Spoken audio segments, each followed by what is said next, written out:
So some of you might be wondering why we have an extra episode coming out titled Brain Awareness Campaign, conveniently released on March 1st. Here at UT, we have an event called Brain Awareness Week, where in the past we've had multiple speakers come to campus, as well as the student organization, the Advancement of Neuroscience at UT, do tabling events on campus. This year it's a little different. So here to talk about what exactly is Brain Awareness Campaign is our guest, Alex Grizel. Hi. Hi.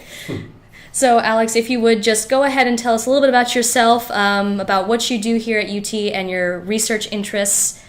Yeah, I'm a third-year PhD student in the psychology department, specifically the biological psychology branch.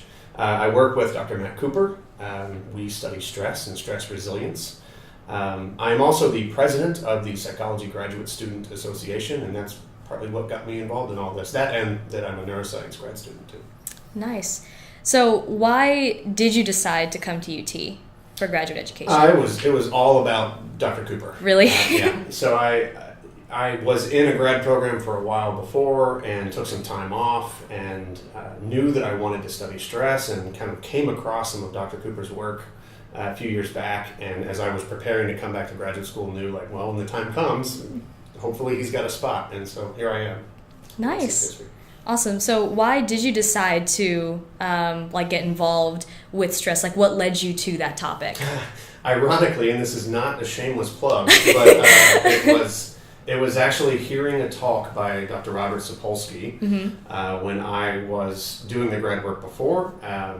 He came to that university and gave a talk that was, I don't know, it really kind of changed my interest levels quite a bit in neuroscience. I was doing neuro research at the time, but what he was talking about was just so fascinating to me. He had such a good delivery of material that just, I think, made everyone in the room fascinated. And so when it came time to reevaluate some things, the answer was stress. I wanted to study stress. And so, working with Dr. Cooper and what he's been doing was something I've been looking forward to for the past, 5 or 6 years. Wow, that's nice. Yeah. All right. So why don't you tell us a little bit about what exactly is the Brain Awareness Campaign? Well, so the Brain Awareness Campaign, as you mentioned earlier, the Brain Awareness Week has been going on here at UT for a little while, but the campaign itself, if we're going to put that term on it, the campaign started back in 1995 with the Dana Foundation, which put out an initiative to try to just generally increase awareness and in doing so increase public support and hopefully even funding for brain research. And so back in 95 they put out this initiative, and very shortly after, I think within a year, the Society for Neuroscience picked up the mantle. And Society for Neuroscience is the largest, at least for neuroscience research, the largest organization. I think there's something like 50,000 members, around 30 to 40 come every year for their conference. And so between the two, this idea of brain-related research, brain research outreach has been going strong nationwide since. As far as UT is concerned, back in, I think it's 2006, the university, or some folks at the university, specifically Dr. Sandra Twardos from Child and Family Studies, got involved trying to connect neuroscience and psychology graduate students and undergrads with some student teachers through Child and Family Studies to try to get folks in the classroom specifically for elementary and middle school classrooms. And they did that for several years, and so that really began the campaign at UT. And so Brain Awareness Week, as it has been in the past, had been about that until, as you mentioned, the Advancement of Neuroscience Club came along. And hoping to expand on what they were doing at the time with just sending folks into the classroom, they then began bringing in panelists I know the philosophy panel has been going on for years now, as well as some seminar speakers and a couple of other events on campus. And so that's been great. It's been a really stronghold for us, I think, the last 5 years since the Advancement of Neuroscience started that. And then for this year, basically, we're trying to build upon that even more. And therein lies what will be the Brain Awareness Campaign this year. What kind of events are going to be held throughout the month?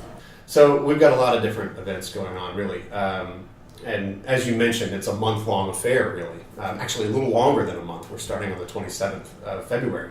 Lots of different stuff. I mean, we have seminars, just like has been in the past. With advancement of neuroscience, we've got some panels, same kind of story. We have some social events. Certainly there's some stuff going on during Brain Awareness Week that the Advancement of Neuroscience Club is putting on, but we're also having a trivia night on March the 5th. We also have several workshops and types of things, right, for professional development, whether it's for those folks teaching neuroscience. We've got a couple of events there.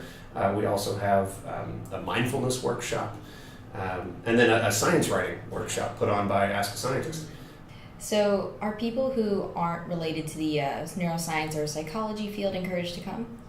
Oh, absolutely. Whether it's like coming to attend the events themselves and listen to the speakers. I mean, we have some speakers that are kind of esoteric, that are kind of just high level neuro folks, but as such, we're not really advertising those quite as much. Most of the stuff that we have on the website, the events that we're kind of putting on posters and getting out there, they're intended for a general audience. The prime example is the first event of the month, which is Dr. Robert Sapolsky. But a number of other things that we have very intentionally crafted for this campaign to not just speak to neuro majors or to psych majors. Okay, awesome. Yeah, so if there are some students on campus who want to get more involved with the campaign, how can they do that? Well, the easiest thing to tell you is to, you could email me, or you could also go onto the website and you could see there are some avenues, there are some portals that you can mention that you'd like to get involved. We even have a tab, how to get involved in the event.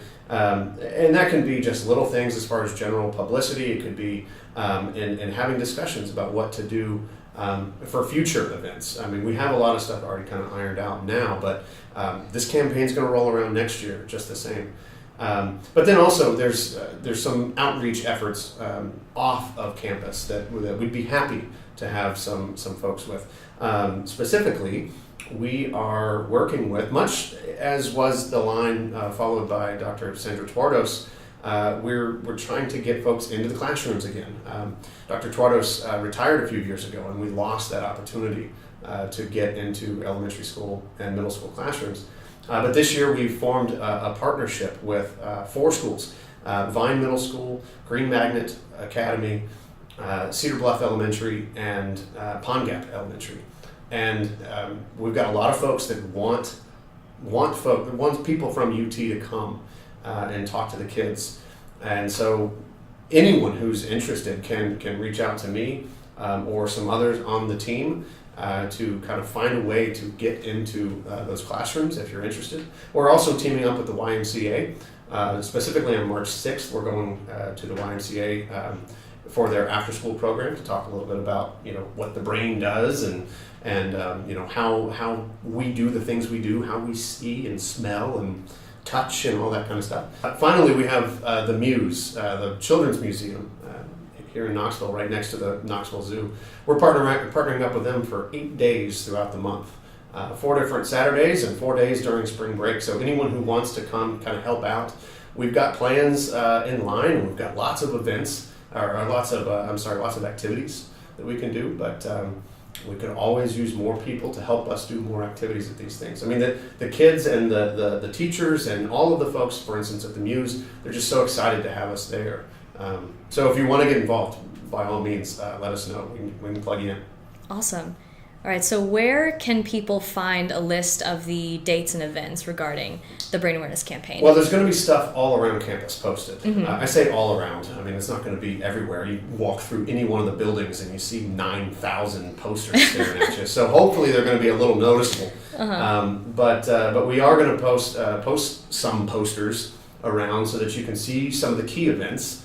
Of course, if you come to the Sapolsky talk, there's going to be some reminders there.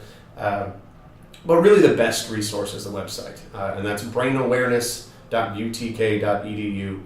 We have a calendar. We have it organized based off of the different kind of categories of events that we've got going on, and so that's really the best resource probably. Okay, awesome. Well, yeah, so that concludes our little promo episode for the Brain Awareness Campaign, and a big thank you to Alex Grizel for coming and talking with us about this whole shebang. So, yeah, of course. All of this information can be found on the website, and please do contact the. It's you, or like there's another email that they could contact. Yeah, so my email address is probably too complicated to just say out loud. It's easier to say one of my aliases. Gotta love OIT for these aliases, and that's brainawareness@utk.edu. Okay, so brainawareness@utk.edu.